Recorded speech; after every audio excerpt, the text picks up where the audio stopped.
नमस्ते बच्चों, आज हम इस वीडियो में क्लास 8 का chapter 7 conservation of plant and animals की एक्सरसाइज और कीवर्ड के बारे में पढ़ने जा रहे हैं। तो फर्स्ट कीवर्ड है चैप्टर का biodiversity. Biodiversity means the variety of living organism present on the earth. It refers to the variety of living organism present on the earth. Second keyword is biosphere reserve. Biosphere reserve is a large area of protected land for conservation of the wildlife, plant and animal resources and traditional life of the tribes living in the area. Third keyword is deforestation. Deforestation, the cutting down of the trees on a large scale is called deforestation. Fourth keyword is desertification. Desertification, the soil has less humus and less fertile. Gradually the fertile land gets converted into the desert is called desertification. इस keyword में हम केवल इतना लिख सकते हैं, the process by which the fertile land gets converted into the desert, this process is called desertification. जरूरी नहीं है हम इसमें जो लिखा है वही लिखें। desertification is the process of converting the fertile land into the desert is called desertification. Fifth keyword is ecosystem. Ecosystem is made up of all plants, animals and microorganisms in an area along with non-living components such as climate, soil, river deltas. Next keyword is endangered species. यहाँ पर आप endangered species की जो spelling है उसको correct कर लेना। SPECIES species की स्पेलिंग यहाँ पर गलत लिखी है, तो आप करेक्ट कर लेना। Endangered species are those which are facing endanger of extinction. वो स्पीसीज होती हैं जो कि एक्सटिंक्ट हो सकती है, काफ़ी कम संख्या में जिनके इंडिविजुअल रह गए हैं। Endemic species are those species of plant and animals which are found exclusively in a particular area. Next keyword is extinct. Those species of plant and animals which are not found in present time. Those species of plant and animals which are not found in present time, जो इस time में जो है धरती पर exist नहीं करती हैं, उनको हम extinct species बोलते हैं। Fauna, the animals found in a particular area. Flora, the plant found in a particular area. Next keyword is migratory birds. Migratory birds fly to far away areas every year during a particular time because of the climatic changes.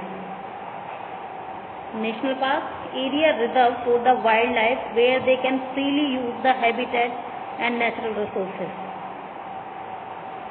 Sanctuary, areas where the animals are protected from any disturbance to them and their habitat. Deforestation, the planting of trees is called reforestation. Red Data Book, it is the source book which keep a record of all endangered animals and plants. Next है fill up. First fill up जिसमें दे रखा है आपको, a place where animals are protected in their natural habitat is called, answer is sanctuary.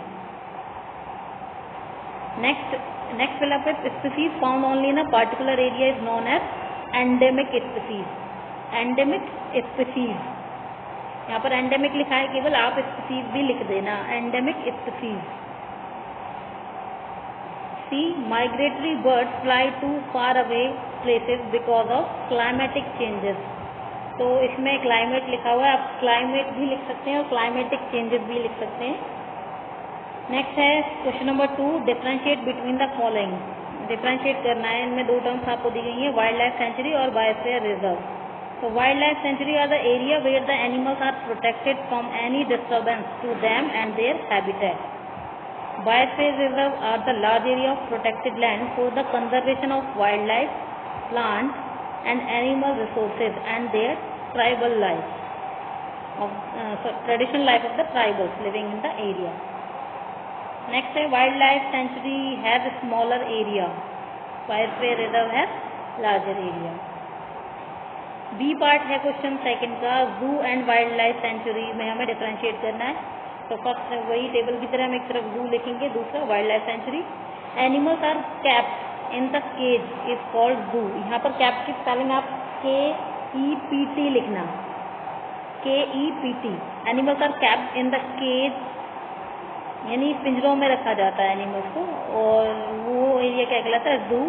Area where the animals are protected from any disturbance to them and their habitat. तो वो area जहाँ पर animals को किसी भी disturbance से बचाया जाता है उसको हम वाइल्ड लाइफ सेंचुरी बोलते हैं, और नेचुरल एरिया में ही उनको रखा जाता है। Zoo has smaller area, wild life sanctuary has larger area. People are allowed to go inside in the zoo, and in wildlife sanctuary people are not allowed to go inside. C part of the question second is endangered and extinct species. इनमें differentiate करना है। Endangered species are those which are facing the danger of extinction.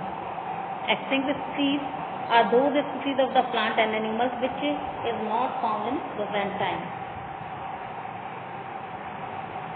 Example है endangered animals का tiger, wild buffalo, और extinct species का example है dinosaur, humming bird.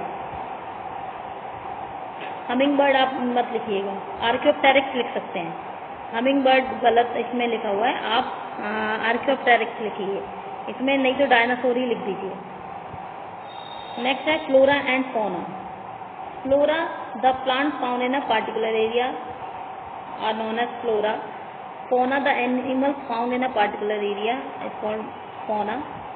जैसे कि एग्जाम्पल है इसमें रोज, नीम। फौना में टाइगर एंड लॉयन।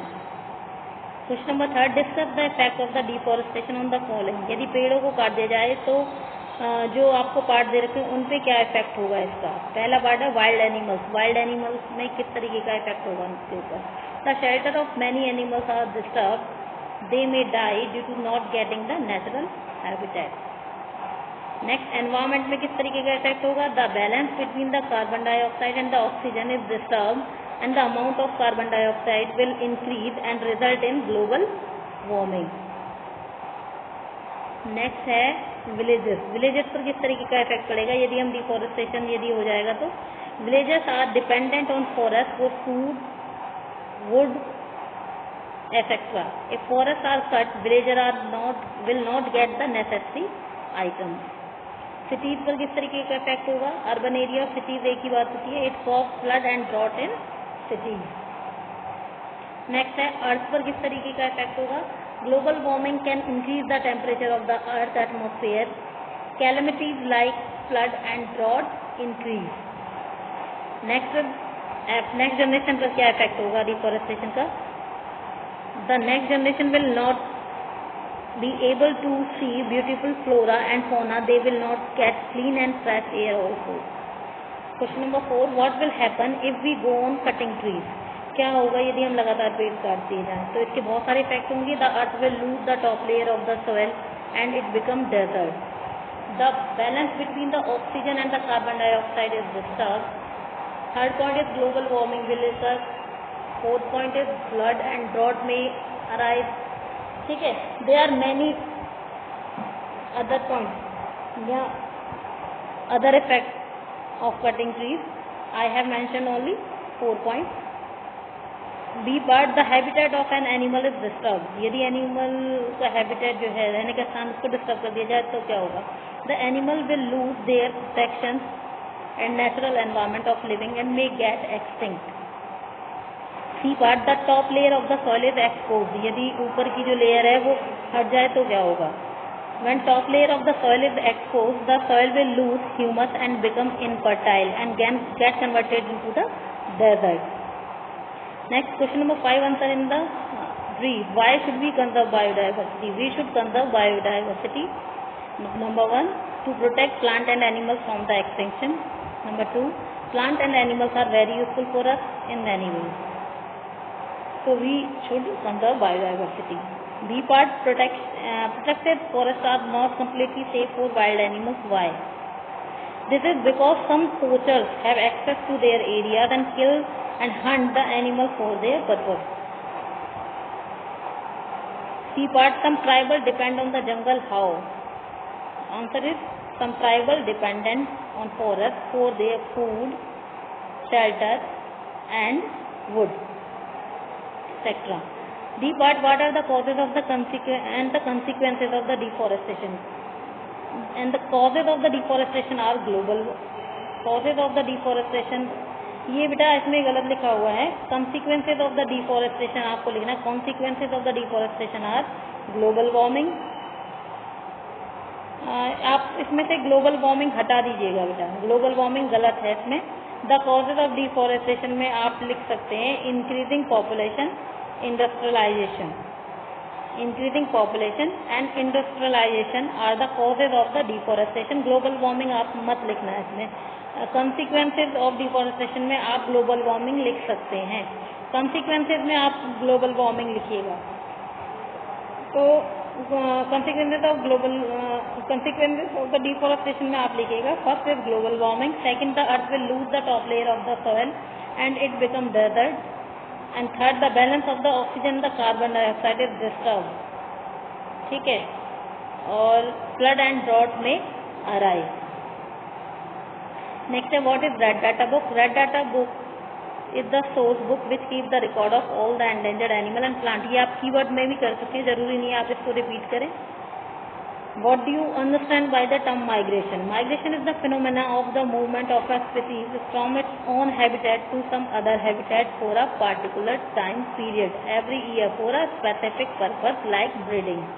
यानी जो एनिमल्स या आपके जो बर्ड्स होते हैं वो अपने जो एरिया होता है जहाँ पर वो रहते हैं वहाँ से दूसरी जगह काफ़ी दूरी पर उड़ जाते हैं, जिससे कि वहाँ के क्लाइमेटिक चेंज को वो बर्दाश्त नहीं कर पाते हैं और उस क्लाइमेटिक कंडीशन को अवॉइड करने के लिए वो दूसरे कंट्रीज में जाके मूव कर जाते हैं कुछ टाइम के लिए. इसको हम माइग्रेशन बोलते हैं. Next is in order to meet the ever increasing demand in factories and for shelter trees are being continuously cut. Is it justified to cut tree for such projects? Discuss and prepare a brief report. कहना है कि अपनी demand के लिए यदि हम पेड़ काटते तो क्या ये सही है? तो answer is it is not justified to cut trees because cutting trees will disturb the balance of carbon dioxide and oxygen in the atmosphere, cause global warming and disturb the habitat of the animals. Question number 7. How can you contribute to the maintenance of the green belt of your locality? Make list of action taken by you. आप किस तरीके से आप अपनी locality की green belt को maintain करेंगे, तो उसकी लिस्ट बनानी है आपको. तो first we can grow trees in our locality. Second we should aware the people about the bad effect of the deforestation. And third we should encourage people for planting more trees. Question number 8. Explain how deforestation lead to reduce rainfall. तो this is because plants are responsible for maintaining water cycle. They also help in the precipitation of the cloud to form rain. जैसा कि हम जानते हैं कि जो plants हैं वो ट्रांसपिरेशन की प्रोसेस से क्लाउड फॉर्मेशन में हेल्प करते हैं और जिससे कि जो है वो रेनफॉल होता है. लेकिन यदि प्लांट्स नहीं होंगे तो ट्रांसपिरेशन की जो प्रोसेस है वो नहीं होगी और क्लाउड फॉर्मेशन नहीं होगा और जिससे कि रेनफॉल जो है वो कम होगा. Question number 10. Why should paper be saved? Prepare a list of ways by which you can save paper. We should save paper because paper are made from trees, so we should save paper, and we can save paper by not wasting paper, and we can recycle paper. यहाँ पर हम add कर सकते हैं we can reduce the use of paper. ठीक है, इसमें हम अपनी तरफ से ऐड भी कर सकते हैं. रिड्यूस, रीयूज एंड रिसाइकल, ये 3 तरीके हैं जिससे कि हम पेपर को सेव कर सकते हैं. हम 3 मेथड इसमें लिख सकते हैं. 3 मेथड लिख ही लेना आप लोग. ठीक है. सबसे पहले we should not waste paper, we should use recycled paper, फिर हम लिखेंगे we should reuse paper, and fourth we will mention we will reduce the use of paper. तो इसी के साथ यहाँ पर आपकी एक्सरसाइज जो है वो कंप्लीट हो जाती है. धन्यवाद.